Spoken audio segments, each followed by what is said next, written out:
Hello my friends, AmyR here with Prairie Paper and Ink. Happy Stamptember.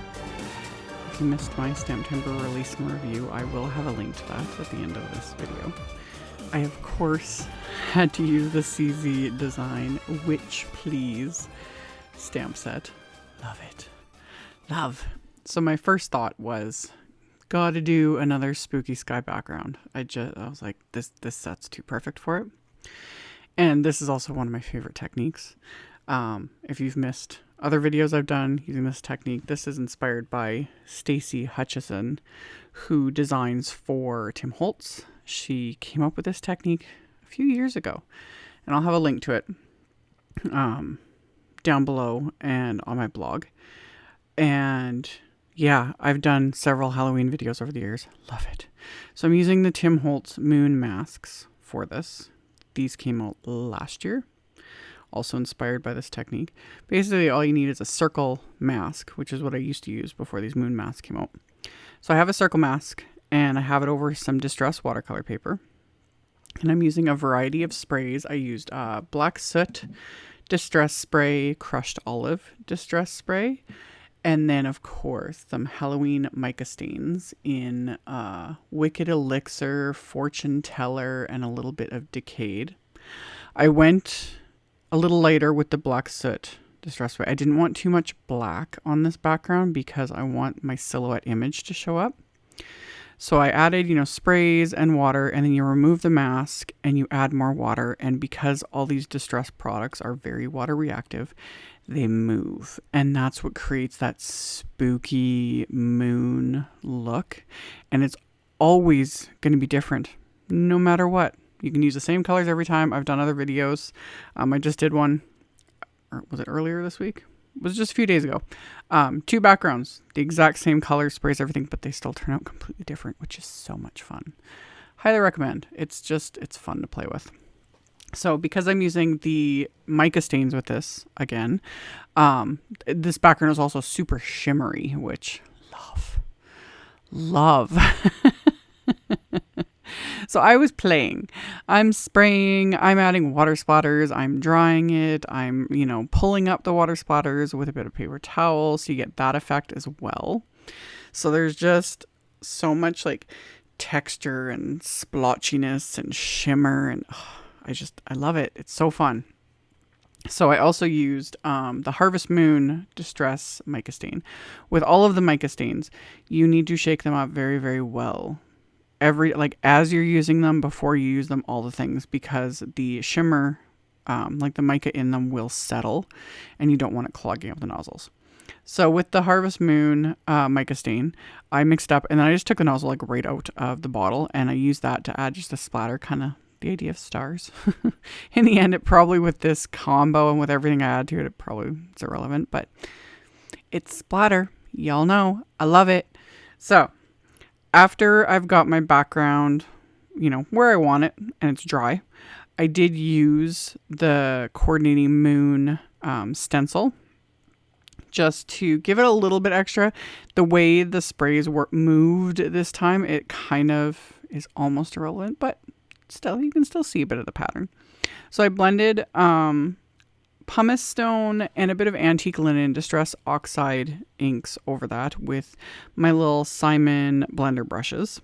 So it gives that little bit of pattern to the moon. So now I've got this spooky, I don't even have the words to describe. Also, it's very late as I'm doing this voiceover. Anyway, because when it comes to stamping on top of anything, specifically anything shimmery, so like these mica stains, just anything with a bit of a shimmer to it, you need an ink that can stamp on top of that and show up. A lot of water-based inks, they will to a degree, but some of them might not dry because the shimmer is blocking it from absorbing into the cardstock, etc. There's all sorts of, chemistry and stuff involved. So the stamp on top of this, I started with black soot archival ink, because archival inks can stamp on top of stuff like this. And black soot is a good dark black. And even then, you got to stamp it multiple times because it's a interesting mix, this shimmer. It makes beautiful backgrounds, but it makes for some interesting, like trying to add on top of it or stamp on top of it specifically. But archival ink, you know, it's permanent, it's waterproof, multi-surface, yada yada. So I kind of use that more as just my base. And then I inked up a stamp. And this is, again, where a stamp positioner is like crucial because you want to be able to stamp it multiple times. But the archival ink was kind of my base. And then I inked up the stamp with my VersaFine Clair Nocturne ink and stamped that on top of that. And that gave me like the crisp image. Now, if you wanted to, another option is you could just heat emboss that image with black embossing powder. I was not feeling confident for that today when I did this. Black embossing powder is a beast all of its own. If you're feeling confident in yourself, do it. You know, try it, see what happens. I wasn't, so I did the layers of stamping and I was happy with it. But yeah, black embossing powder is just it can be wonderful if you get it to work right. You know, it's gorgeous because like that's the most black crisp detail you'll get. But black embossing powder just knock it over once on carpet and you'll know exactly why I just Anyway, back to the card. I used the layered bat stencil again, which I love, only a portion of it, and I taped it into place and I masked off a little bit of it because I didn't want to add anything over top of that silhouette witch because it would look funny. And then I just blended that VersaFine Clair Nocturne ink with a little blending sponge over that stencil. So I've got the witch and the bats, and once I added the bats, it just like chef's kiss. It was like the whole my vision in my head like came together on paper, and I was like, yes, love.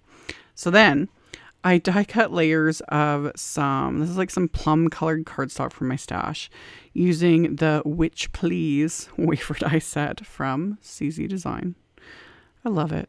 I love the punny, you know, borderline inappropriate sentiments she comes out with, sometimes fully inappropriate, and I'm all for it. Love it. We need more of it, in my opinion. So I die cut the layers and then I adhered them together with craft tacky glue. And I even did the tittle for the eye, and that I like adhered all together. Usually I would adhere that directly on the project because I don't like fiddling around with such little tiny pieces, but as I was adhering this together, I was like, this would look really nice if it was shimmery. So I used Simon's very, very low tack tape, sticky side up, to hold the dot to the eye in place and my little sentiment there. Put it back in my splat box. And I'm spraying this with that Fortune Teller mica stain. Oh, chef's kiss. I will show with my flashlight at the end, but even then it doesn't do it justice. This is such a beautiful color.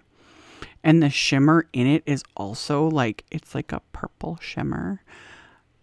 Must have. Love. I'm going to have to order extras of this one. FYI, the mica stains are limited edition. However, Tim Holtz did announce when he did his Halloween video, whenever that was, 2 or 3 weeks ago, that Ranger has agreed to alternate releases. So last year's Halloween mica stains, for those that missed out, are supposed to be re-released next year. And then this set that was released this year will be released the following year. You know, so they'll keep re-releasing them as long as there's interest. So, yay. Just FYI. So, I've got my shimmery sentiment. It's beautiful. Set that aside. My background, you could leave it like this and just do a complete like edge-to-edge shaker card.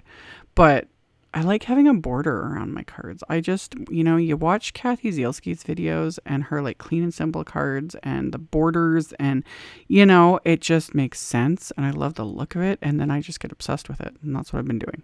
So I trimmed this down to about 3 3/4 by 5 inches. And I just have some recycled packaging. I save all the packaging that like my cardstock comes in and things like that because they're perfect for shaker cards. And then I'm using some red line tape, and I have a piece of paper towel here. This is a tip I learned from one of my fabulous subscribers. She mentioned it forever ago. I love red line tape because it's super, super strong, but the red release piece, it's not paper. It clings to everything. It is a beast. I hate it. But if you put out a piece of paper towel, it just clings to the paper towel. I can't even explain. And even when you're done, you just pick it up off the paper towel. You can dispose of it and your paper towel is good to go. Like, you don't have to dispose of paper towel. You can use it for other things. That's what I always do. Game changer. Like, now you guys see me actually using red line tape in my videos because I stopped using it because it just clings to, you know, you're like shaking your hands and it's clinging to your hands and anyway. So, flat shaker, back to the card. I adhered 3 sides, as you can see in the video. You leave the 4th side open.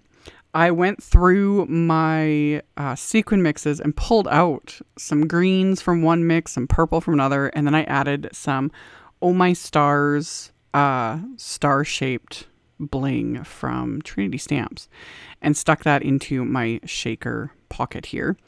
And I didn't add too much because I don't want to, you know, completely obscure the scene I created. And then I sealed off that 4th edge and I used my scissors. These are the new Simon fine detail scissors that were released in Stamptember.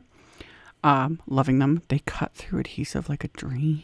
They are nice scissors. I'm really pleased with them. Anyway, sealed this all up. So now I've got my flat shaker element. And then for the sentiment, to adhere this to this packaging, I like to use something like Glossy Accents, which is what I'm using here. The reason being is it's almost guaranteed when you're adhering to a plastic, the adhesive is going to ooze out a bit. It's, you know, because it's plastic. It's not going to absorb, you know. So if I use Glossy Accents, what little bit that does, you know, seep out, it's not going to be as noticeable because it's glossy on top of plastic. Other adhesives like Craft Tacky Glue, etc., while they're just as strong, they dry with a more matte finish. And it's a subtle little thing, and probably in the end isn't that big of a deal. But this is me explaining my reasons why I, you know, have 5 million different types of adhesive and scissors and all the things. So I adhered the die cut sentiment to this packaging and the tittle to the eye. So I've got that. This card was just coming together. I love this stamp set so much. So my card base is a top folding A2 white card base. And I'm going to use that witch again. I'm going to stamp that onto the inside of this card with Seedless Preserves Distress Oxide ink. So ink that up, stamp that. Once I stamped that again, I was like, ooh, this how I do the inside card, this could just be a really clean and simple card front. I joke about the whole clean and simple thing. I love clean and simple. I love seeing other people create clean and simple cards. I struggle with it. But then that's kind of what I do on the inside of a lot of my cards. So whatever. So anyway, stamped the sentiment with VersaFine Clear ink, and then I stamped the little companion sentiment because I couldn't not with Crushed Olive Distress Oxide ink. So the inside says, "Have a bewitching Halloween from your favorite witch." I could stamp that sentiment on all the cards I send out. But anyway, adhered the flat shaker to my card base with some score tape, and that finished it off. So I'm going to turn the flashlight on my phone so you guys can see the shimmer. You can see the sparkle of the background, like the background again in real life. It's so sparkly. And then you've got like the bats and the witch and the spooky sky moon. Love. This was so much fun. And then of course, it still makes noise, even though it's a flat shaker. It makes a bit of noise. So as always, I'll have a link below the video to my blog post. I'll have a supply list. I'll link to all the supplies I use so you can check it out below if you are interested.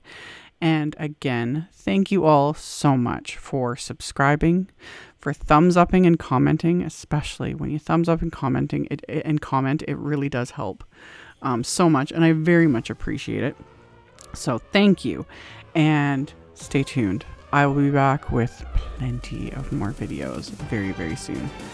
Bye.